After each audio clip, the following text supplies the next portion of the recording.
Welcome to another episode of the Relationship Toolbox, a show about the skills we need to build healthy relationships with others. Today our topic is going to deal with conflict. Why are we having so much difficulty managing conflict in our relationships in our society today, Marsha?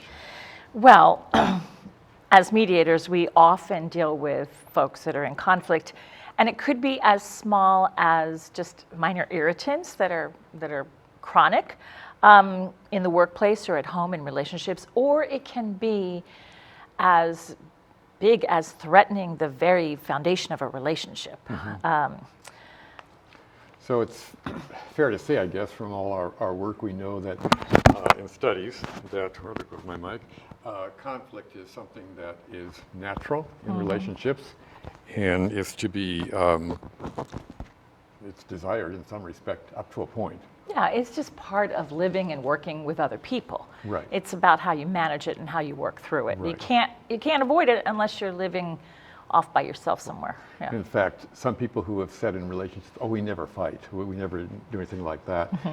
Researchers have found that oftentimes when that occurs, because no people are exactly identical, that they are actually not being fully revealing of They may not be bringing their whole authentic self to the Yes. relationship, right? Yes. So they're holding back in some way. just for the sense of appeasement and that type of thing.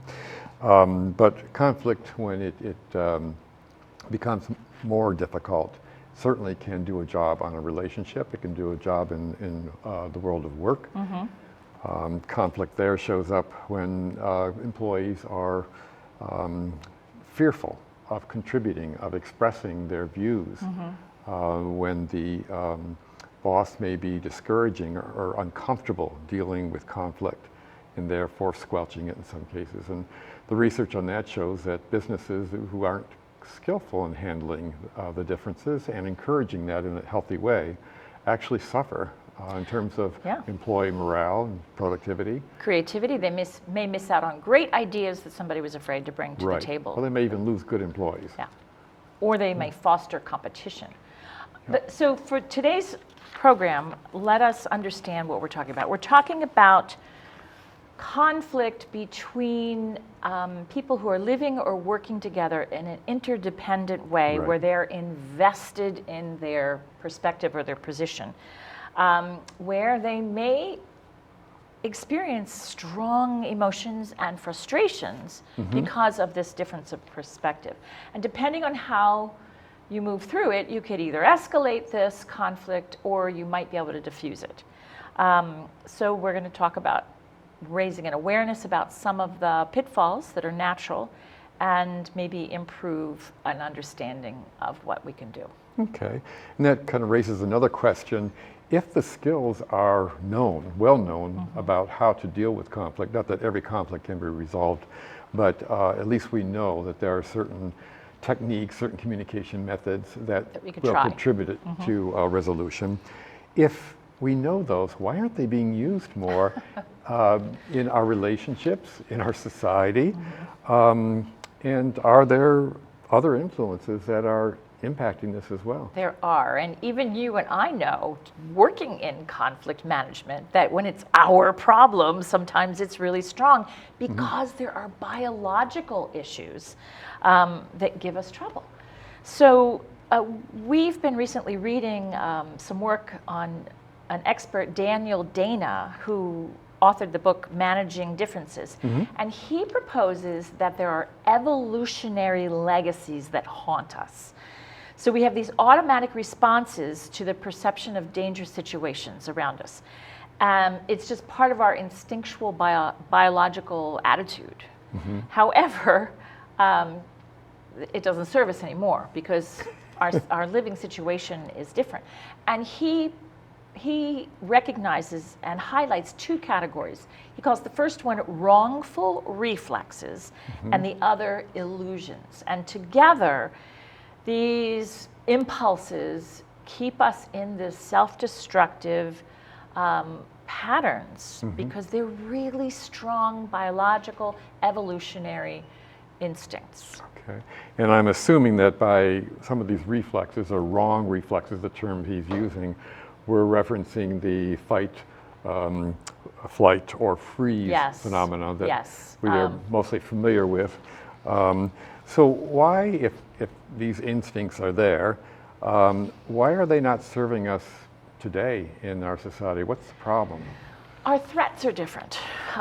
These reflexes served us in a more primitive time when we had real life-threatening things. So typically in our workplace and in our home life, typically, we're not facing life-threatening experiences. However, we are still wired to react in that way. So we are still wired for fight, which would mean physical assault, coercion, dominance, to try to win and to assert yourself and to protect yourself.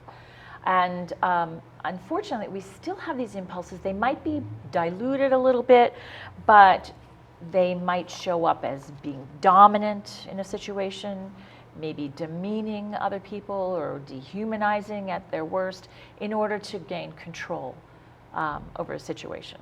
We certainly have seen examples of that in the political spectrum, Yes. haven't we? That of that type of dominance or demeaning in order to try to gain some type of leverage. Or if they're perceiving somebody's behavior as a threat, they act that way. And in terms of flight and fleeing a situation, it used to be that you just ran away to get out of the danger. Now it might be storming out after an argument or quitting a job or leaving a relationship, a divorce. And all of these things are drastic, they're radical, they can be costly, but they're left over from these biological instincts to either fight or flee. I think often too within the flee, a refinement of that in today's society is sort of avoiding, so that, and you're right, in today's society, when we're married, living in the same house or with a partner, we can't just take off. Well, some people do. Yeah, some people do. The divorce is one way of doing that. And in the world of work, if the only option is to leave our job, that's pretty drastic. It is drastic. You So might it's- see it as like not showing up for meetings, not taking phone calls, not Or just returning trying calls. to avoid people. Yeah. We won't talk about that subject, and then everything will be okay. So it's the hidden elephant in the room, so to speak, in many relationships that is still there. So that's a residual effect then that Dana is talking about. And we've talked about different conflict styles, and avoidance is certainly one of them as well. So another factor he identified was that term illusions. Yeah, illusions. What are illusions? Well, he mentions three. He mentions the win-lose illusion. I think we've heard that before. The bad person illusion, and the boulder in the road illusion. So the win-lose illusion holds that one person in this dispute has to win, and therefore the other person has to lose. So win at all costs. That there is only one winner.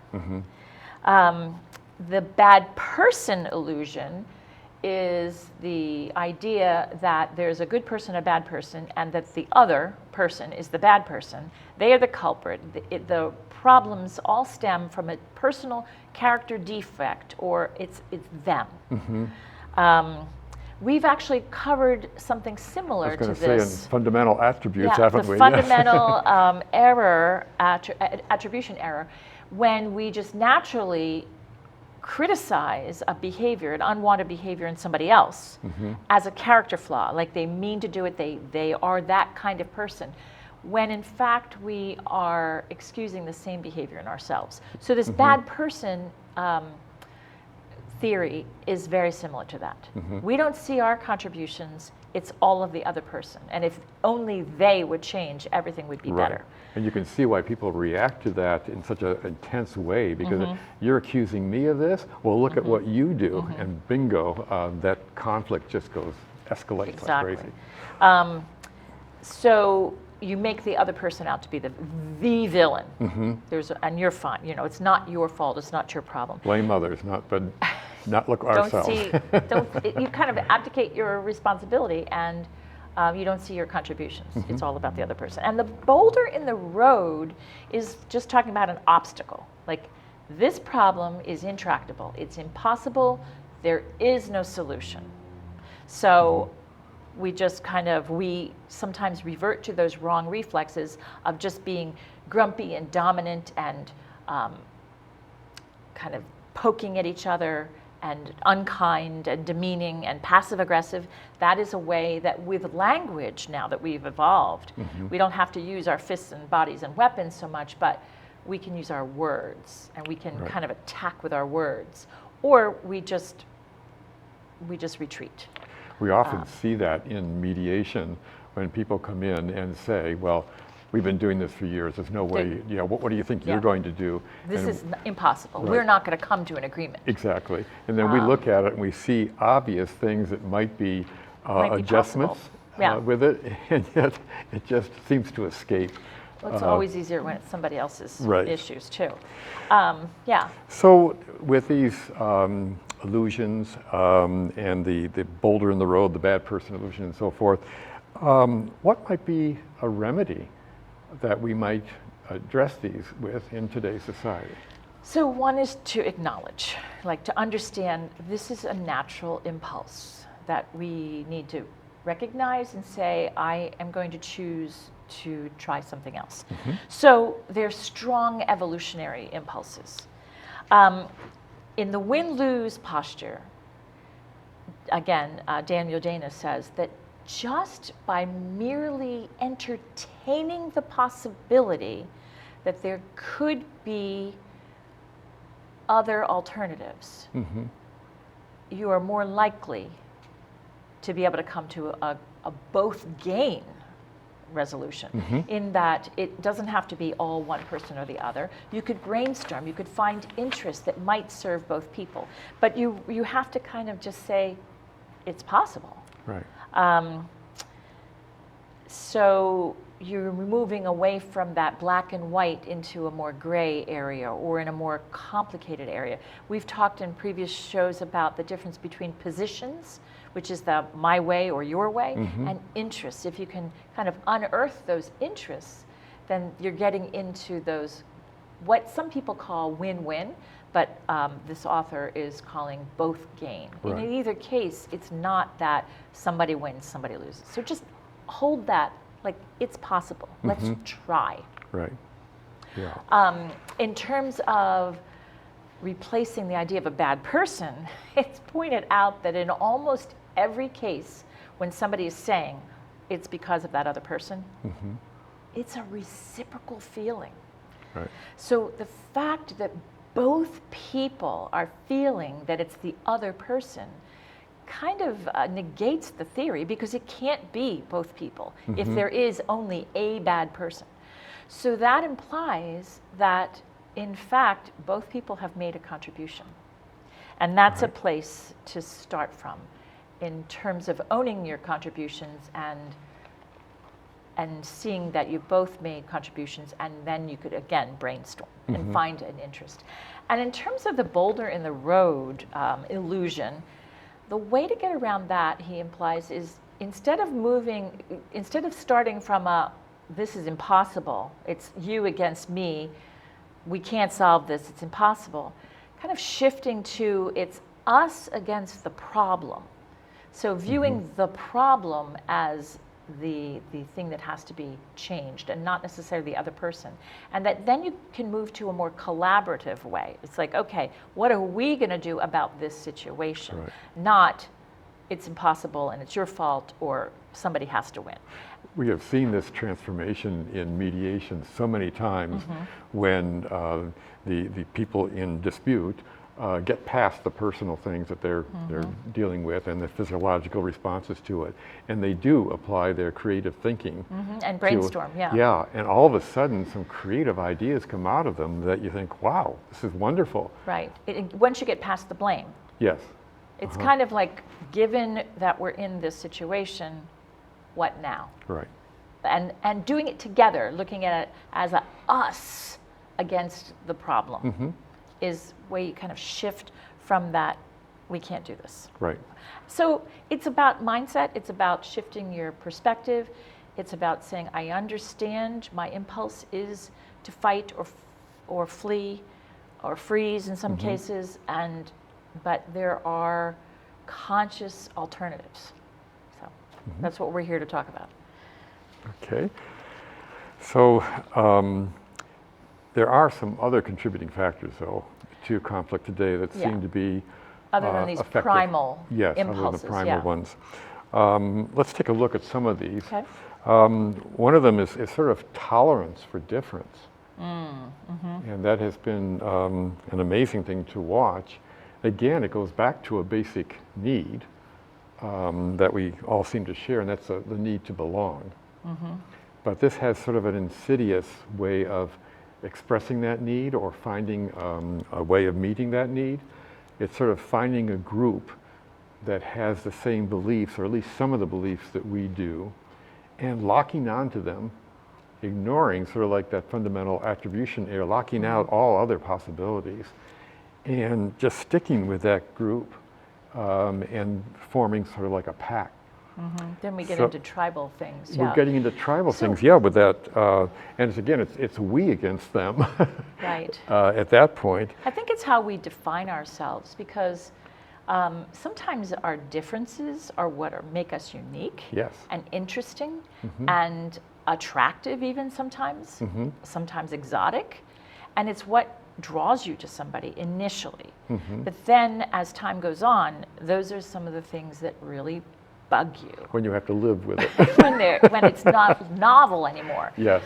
So I think that's a problem that we just have to acknowledge. These are differences that maybe we liked at one time, and we need to negotiate how we're going to be together with these differences and not trying to change somebody.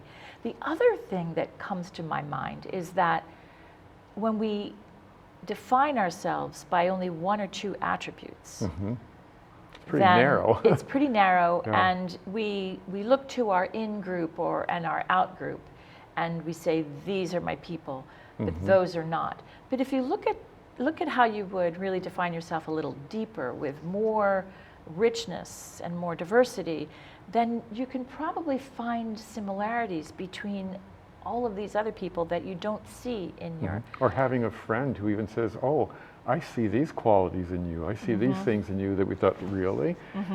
So it opens up more things when we get out of that pack mentality. Because we describe ourselves on the surface as a gender or a gender identity, an age, a nationality. But then you could say, maybe you're a parent, a dog owner, left-handed, a Vermonter. You can find other ways to define yourself that would help you to belong to other groups. And so those differences don't become either a shield where you're separating yourself from others, or just narrow, something that's different. Another contributing factor, it seems like, in our society today is sort of unmet expectations. Yeah. We approach situations with sort of an expectation, sometimes acknowledged and recognized, sometimes not. The simplest one, of course, is when you're with a partner in life and you expect your partner will fulfill a certain role, take care of me, take care of the children and so forth, and my job will be to provide the income and take repairs in the house. When those expectations are similar, the couple can do quite well usually. However, when one does not want to carry on that role or changes in wanting to carry on that role, conflict erupts. And that's when we then have to begin to figure out how do we work through that and deal with new expectations. I mean, oftentimes when couples come to us, we have to start with, what are your expectations? Yeah, because you don't really put that out there. It's not like, okay, it's Thursday, let's talk about our expectations. And you come together and you kind of just muddle through. Quite often you're modeling for the other person what you think they should give you back, but if it's unspoken, they can't read your mind. And we've talked about love languages and things, and people are doing what they want and maybe not what you need. So yeah, unmet expectations is a real thing. So we need to be able to define what our expectations are and share them. And talk about it. And then negotiate them. Yeah. The other thing too that we've certainly been through is environmental factors over which we have no control. Yeah. COVID was a horrible example of that. It still is. Catastrophic events that have, when the house burns down, or death in a family, accidents and so forth, traumatic events. We're seeing now there's so many literally environmental catastrophes with floods and drought and war. You know, if we get beyond just our American-centric view, beyond that, yes. You know, what people must be going through. How do you deal with conflict And when that you have certainly that? has an effect on us in yeah. terms of our emotions. And you know, we can't discount other things that are a little bit less in our control, like mental illness. I as a person need to ask myself, am I completely well? And that's still a little stigmatized. You know, we go to the doctor for our physical ailments, but maybe I'm experiencing depression or something else. Maybe my partner or the people that I work with or maybe there's a substance. Am I using or abusing, or is the person I'm working with or living with using or abusing? And that adds an extra layer about managing conflict, because there's an impairment there that needs to be addressed as well. Right. Often an impairment of perception, which really amplifies feeds the the problem. conflict. Yes. And so the things that we're talking about in terms of, you know, not having the illusions or these wrong reflexes are important, but on top of that, we would recommend that people find some medical Professional care, help, yes. professional help as well. So some additional ways we might manage conflict that I can think of. We've talked about sharing expectations. I think we've covered that we need to identify them and share them with a person, and then if necessary, negotiate them. It's hard. It's easy to say that, Tom. I It's know. hard to do that. The other thing, and we've talked about this in shows all the time, we need to identify and monitor our feelings, because they are indicators. Regulation. We've talked about, you know, how the brain and Yeah, the body the works. amygdala gets Again, it, that's that wrong reflex that regulate. No, like, okay, I want to punch this person right now, but that's not what I'm going to do. I'm going to, you know, do something else. So we need to identify what we're feeling, and often by doing that and sharing that with another person, we find that they too may be feeling similar feelings, and there's a sort of commonality, a bond that's formed in that, which is a beautiful thing. That experience in relationships, it's a wonderful source of bonding and comfort. However, if the feelings that are being generated in the relationship are negative and frequent, then we need to address them. And we're going to talk about in a minute about we have to use the skills to do that. And as we mentioned before, if these feelings are chronic and they're really interfering with our living, they seem beyond our control, then we need to seek professional help. So another skill that we need is to approach potentially threatening things for us with that sense of curiosity and openness that we talked about. And usually that's done through asking questions as well as having an attitude of openness, not just closing down.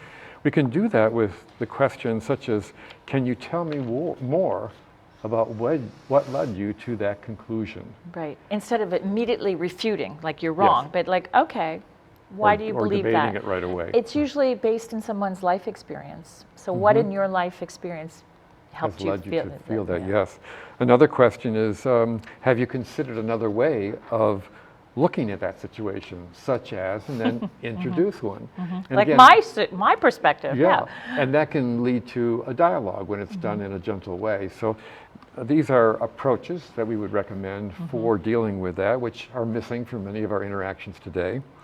We need to counter that win-lose concept and replace it with the understanding that difference doesn't have to mean on a scale, one person is better than the other, smarter than the other, more worthy than the other, more significant than the other.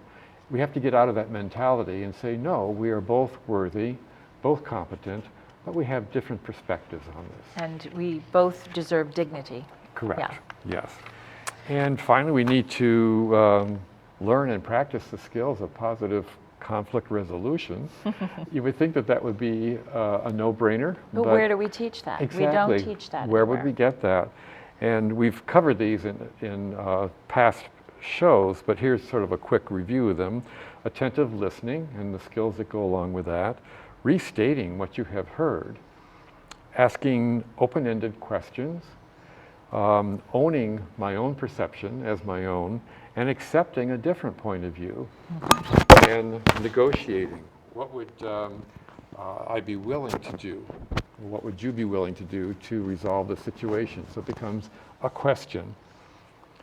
And something that's kind of unspoken that we haven't talked about, there's another component in our lives, not just the other people, but we are bombarded with messages and information and accusations and pictures and news and entertainment. And if we get in the habit of like really questioning and looking at that and saying, is this true?